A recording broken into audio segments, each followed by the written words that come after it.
చూస్ country delight, live better. ఇప్పుడే country delight యాప్ని download చేసుకోండి.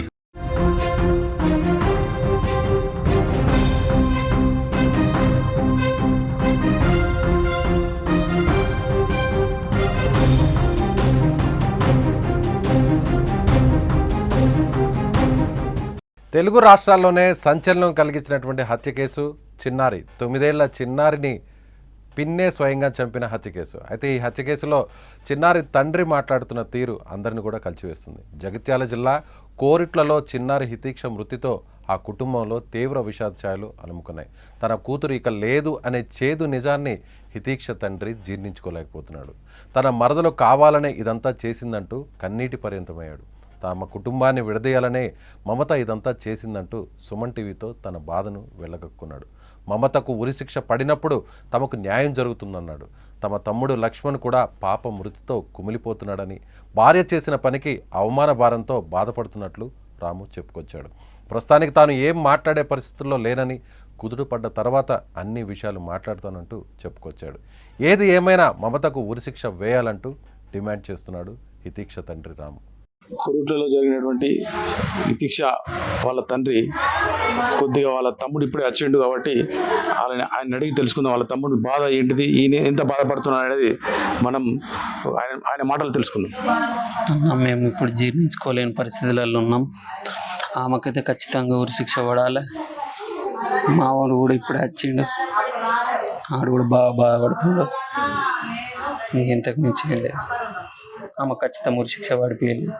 ఎస్, ఆ తండ్రి బాధ ఆ కళ్ళల్లో మనకి చాలా స్పష్టంగా కనిపిస్తుంది. అప్పటి వరకు ఆడుతూ పాడుతూ కనిపించినటువంటి ఆ చిన్నారి ఒక్కసారిగా విగతజీవిగా మారడం, రక్తపు మడుగులో ఆ చిన్నారిని చూడడం.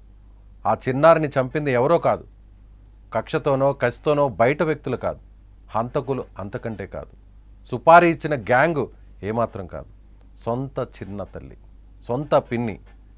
అప్పటి వరకు ఆ పిన్ని తన కూతురుతో సమానంగా పెంచినటువంటి బిడ్డను తన చేతులతోనే పాశవికంగా కత్తితో పొడిచి పొడిచి చంపింది. ఈ విషయాన్ని బయట వాళ్లే తట్టుకోలేకపోతున్నారు. అలాంటిది ఆ తల్లిదండ్రులు. ముఖ్యంగా ఇక్కడ మరో విషయం ఏంటంటే, చిన్నారికి సంబంధించినటువంటి తండ్రి బాబాయ్ ఇద్దరు కూడా కవల పిల్లలు. సో అందుకే వాళ్ళ పేర్లను కూడా తల్లిదండ్రులు రామలక్ష్మణులని పెట్టారు. త్రేతాయుగంలో రాముడు లక్ష్మణుడు ఏ విధంగా కలిసి ఉన్నారో ఈ కుటుంబంలో చిన్నారి తండ్రి బాబాయ్ కూడా అలాగే కలిసిమెలిసి పెరిగారు, అలాగే పనిచేస్తున్నారు. ఇప్పుడు ఉద్యోగం కూడా గల్ఫ్ కంట్రీలో ఇద్దరు కలిసి పనిచేస్తున్నారు. అయితే పిన్ని లక్ష్మణ్ భార్య మమత ఈ విధంగా హత్య చేయడం, ఈ విధంగా దారుణంగా ఆ చిన్న పాపను చంపడం, తమ బిడ్డతో సమానమైనటువంటి పాపను చంపడం ఆ తండ్రి జీర్ణించుకోలేకపోతున్నాడు.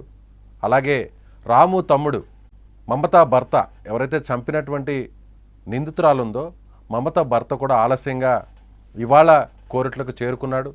ఏం ముఖం చూపించుకొని తన అన్న వదినలకు చూపించాలి, తన భార్య హత్య చేసింది, వాళ్ళకి తన ఫేస్ని ఎలా చూపించాలి, చంపింది నా భార్యే అని తెలిసాక ఈ ముఖాన్ని వాళ్ళకి ఏ విధంగా చూపించాలి, వాళ్ళకంటే కూడా మా కుటుంబంలోనే మా ఇంట్లోనే ఎక్కువ పెరిగిన చిన్నారి హితీక్షని నా భార్యే, తన సొంత భార్యే చంపింది అనేటువంటి విషయం తెలుసుకుని నేనే షాక్ అయితే వాళ్ళకి తన ముఖాన్ని ఎలా చూపించాలని ఇన్ని రోజులు రాలేకపోయానని, కానీ ఆ పాప మీద ఉన్న ప్రేమ తనను ఆపలేకపోయిందని, ఏదేమైనా సరే జరిగిన తప్పుకు వాళ్ళ ఇద్దరిని అన్నా వదిలిని ఇద్దరు కాళ్ళు పట్టుకొని వేడుకొని క్షమాపణ అడగాలనే ఉద్దేశంతో నేరుగా వచ్చి రాకనే అతను నేరుగా తన వదిన దగ్గరకు వచ్చి క్షమించి వదిన, తన భార్య చేసిన తప్పుకు నన్ను క్షమించండి అంటూ అన్నా వదిలిన కాళ్ళ మీద పడ్డాడు బాబాయ్ లక్ష్మణ్.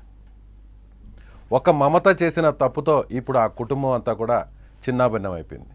ఇన్నేళ్ల పాటు కలిసి ఉన్న ఆ కుటుంబం పాప మృతితో, పాప హత్యతో జీవితాంతం ఆ కుటుంబానికి తీరని విషాదాన్ని నింపింది. మమత లాంటి హంతకురాళ్ళు కుటుంబంలో ఉంటే ఆ కుటుంబంలో ఉన్న పరిస్థితి ఏ విధంగా మారిపోతుందో, ఆ కుటుంబాలు ఏ విధంగా చిన్నాభిన్నంగా మారిపోతాయో ఇదొక ఉదాహరణగా అనుకుంటున్నారా? మీ అభిప్రాయం ఏంటో కామెంట్ చేయండి. మేము ఇప్పుడు జీర్ణించుకోలేని పరిస్థితులలో ఉన్నాం. ఆమెకైతే ఖచ్చితంగా ఉరిశిక్ష పడాలి. మా వాడు కూడా ఇప్పుడే వచ్చిండు, ఆడు కూడా బాగా బాధపడుతుండు. ఇంతకు మించి లేదు. ఎస్, ఆ తండ్రి చెప్తున్న మాటల్లో, ఆ తండ్రి బాధలో, ఆ తండ్రి ఆవేదనలో ఖచ్చితంగా తన మరదలకు, తన తమ్ముడి భార్యకు ఉరిశిక్ష పడాల్సిందే. ఉరిశిక్ష పడితేనే తమకు, తమ బిడ్డకు, తమ బిడ్డ మృతికి, హత్యకు న్యాయం జరుగుతుంది. నా తమ్ముడు కూడా బాధపడుతున్నాడు, నా తమ్ముడు కూడా ఈరోజే వచ్చాడు, నా తమ్ముడు భార్య చేసిన తప్పుకు ఏం చెప్పాలో అర్థం కాక వివరణ ఇస్తున్నాడు అంటూ ఆ తండ్రి పడుతున్నటువంటి బాధ. ఎక్కువ మాట్లాడలేకపోతున్నాను, అన్ని విషయాలు మీతో చెప్పలేకపోతున్నాను, చాలా విషయాలు ఉన్నాయి చెప్పాల్సినవి, కానీ చెప్పలేని పరిస్థితి. ఈ ఒక్క మాట మాట్లాడతాను. నా మరదలకు, నా బిడ్డ, నా కూతుర్ని చంపిన మమతకు ఖచ్చితంగా ఉరిశిక్ష పడాల్సిందే, అప్పుడే న్యాయం జరుగుతుందంటూ ఆ తండ్రి కోరుతున్నటువంటి డిమాండ్లో, ఆ తండ్రి చేస్తున్నటువంటి డిమాండ్లో ఖచ్చితంగా న్యాయం ఉంది.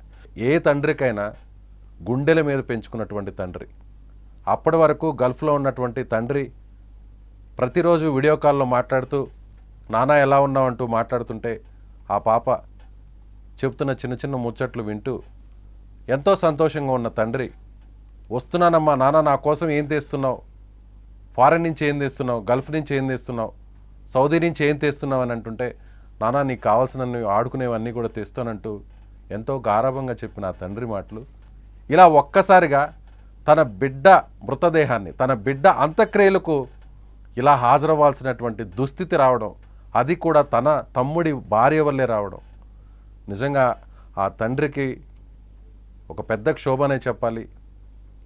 రామలక్ష్మణులా కలిసి ఉన్నటువంటి ఆ కుటుంబంలో ఇలాంటి ఘటన జరగడం, తన బిడ్డని ఈ విధంగా చంపడం ఏ తండ్రి కూడా తట్టుకోలేని పరిస్థితి. ఖచ్చితంగా అతను కోరుతున్నట్టుగా అతను చేస్తున్నటువంటి డిమాండ్లో ఖచ్చితమైనటువంటి న్యాయం ఉంది. మీరేమనుకుంటున్నారో ఖచ్చితంగా మీరు కామెంట్ చేయండి. కొరుట్లలో జరిగినటువంటి ఇతిక్ష వాళ్ళ తండ్రి కొద్దిగా వాళ్ళ తమ్ముడు ఇప్పుడే వచ్చిండు కాబట్టి ఆయన అడిగి తెలుసుకుందాం వాళ్ళ తమ్ముడి బాధ ఏంటిది, ఈయన ఎంత బాధపడుతున్నాడు అనేది మనం ఆయన మాటలు తెలుసుకుందాం. అన్న మేము ఇప్పుడు జీర్ణించుకోలేని పరిస్థితులలో ఉన్నాం. ఆమెకైతే ఖచ్చితంగా ఉరిశిక్ష పడాలి. మా వాడు కూడా ఇప్పుడే వచ్చిండు, ఆడు కూడా బాగా బాధపడుతుండు. ఇంతకు మించి ఏం లేదు. ఆమె ఖచ్చితంగా ఉరిశిక్ష పడిపోయింది.